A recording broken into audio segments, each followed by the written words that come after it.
Assalamualaikum warahmatullahi wabarakatuh. Semoga kalian semua dalam kondisi sehat.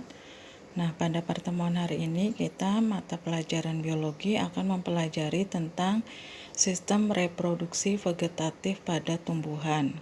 Ya, vegetatif itu adalah tanpa peleburan antara putik dan benang sari.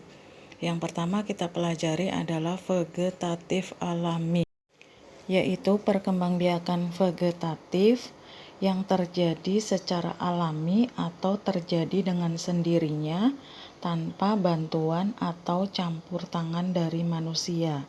Jadi secara alami terjadi dengan sendirinya. Yang pertama adalah reproduksi vegetatif alami dengan rizoma atau akar tinggal, yaitu perkembangbiakan di mana batang tumbuh mendatar di dalam tanah. Jadi batangnya ada di dalam tanah. Contohnya pada kunyit, jahe, lengkuas, kencur, atau sering ibu menyebutkannya bumbu dapur. Ya, jadi diingat batang yang tumbuh mendatar di dalam tanah itu adalah rizoma. Selanjutnya adalah geragih atau stolon, yaitu batang yang menjalar di atas permukaan tanah. Di sini contohnya pegagan, stroberi, dan semua jenis rumput itu menggunakan geragih. Selanjutnya adalah tunas adventif, yaitu tunas yang tumbuh dari tepi daun. Mungkin kalian sering lihat contohnya pada cocor bebek, gambar yang tengah kesemek, gambar yang ketiga itu adalah sukun. Selanjutnya adalah umbi lapis, yaitu batangnya sangat pendek dan dibungkus oleh daun-daun yang berdaging. Contohnya pada bawang merah, bawang putih, dan bawang bombay.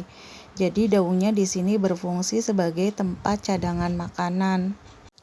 Selanjutnya adalah umbi batang, yaitu batang yang berkembang untuk menyimpan cadangan makanan. Di sini contohnya kentang, ubi, dan talas. Selanjutnya adalah umbi akar, yaitu akar yang berubah fungsi untuk menyimpan cadangan makanan.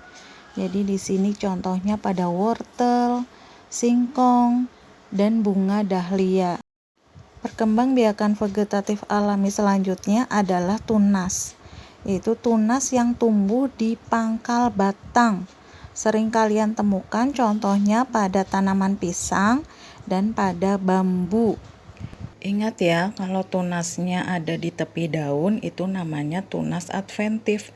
Tapi kalau di sini tunasnya ada di pangkal batang, jadi di bawah.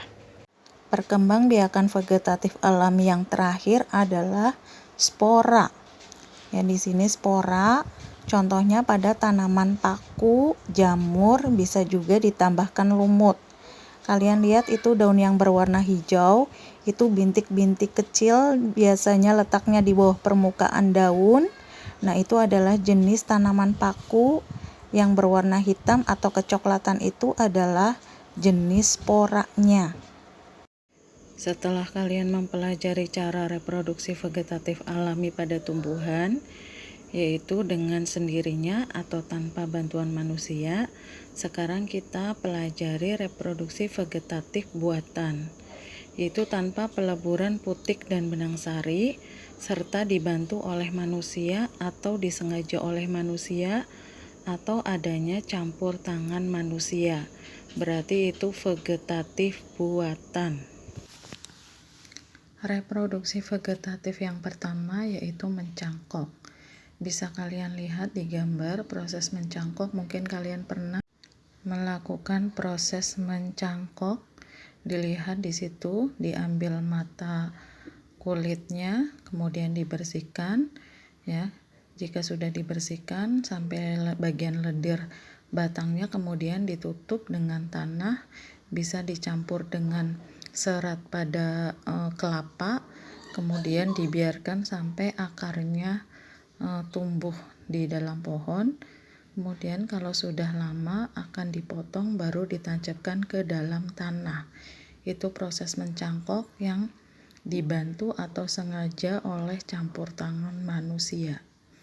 Biasanya tumbuhan yang dicangkok itu adalah tanaman yang batangnya dapat membesar atau yang mempunyai kambium. Ya, jadi kayak pisang atau tebu, bambu itu tidak mungkin dapat dicangkok. Bisa kalian lihat contohnya pada pohon mangga, pohon jati, pohon jambu, atau pohon jeruk itu bisa dilakukan dengan cara mencangkok.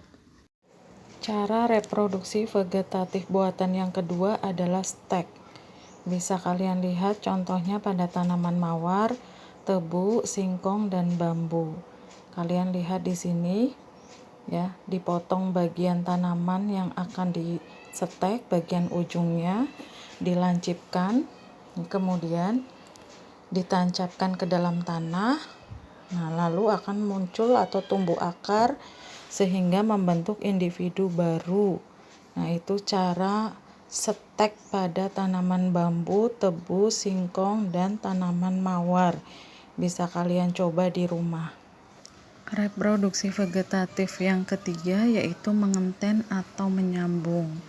Contohnya pada tanaman mangga, di sini biasanya menggabungkan dua tanaman yang unggul.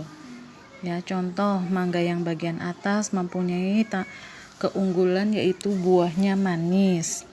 Ya, tapi batangnya tidak kokoh. Nah, kemudian batang yang di bawah yang akan disambungkan mempunyai sifat unggul, batangnya kokoh tapi buahnya tidak manis. Nah, maka diambil untuk bagian bawah. Ya, bisa kalian lihat itu caranya, diambil bagian bawahnya, kemudian disambungkan dengan tadi yang tanaman unggul yang akan ditancapkan di atasnya. Ya, digabungkan kedua tumbuhan yang sejenis tapi berbeda sifat, kemudian diikat ya, sehingga nanti akan tumbuh menjadi satu individu baru yang mempunyai sifat unggul, yaitu batangnya kuat dan buahnya manis. Ya, mungkin bisa kalian lihat contohnya pada tanaman, misalkan tanaman A tapi buahnya buah jeruk, buah mangga, atau buah belimbing. Jadi dalam satu pohon mempunyai berbagai macam buah atau bunga, ya, karena dia menggunakan teknik mengenten atau menyambung atau istilahnya okulasi. Ini dengan campur tangan manusia atau disengaja oleh manusia sehingga disebut vegetatif buatan. Nah, terima kasih sudah menyimak penjelasan hari ini tentang cara reproduksi vegetatif pada tumbuhan, baik reproduksi vegetatif alami dan vegetatif buatan. Vegetatif alami tadi contohnya dengan rizoma, dengan geragi, umbi akar, umbi lapis, umbi batang, tunas adventif, dan spora. Itu secara alami atau terjadi dengan sendirinya tanpa bantuan manusia.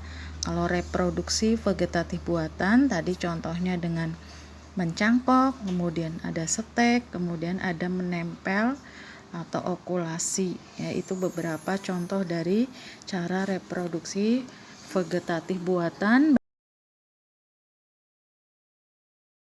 Produksi tumbuhan baik secara alami maupun buatan. Ya, silahkan kalian melanjutkan mengerjakan soal yang sudah disediakan.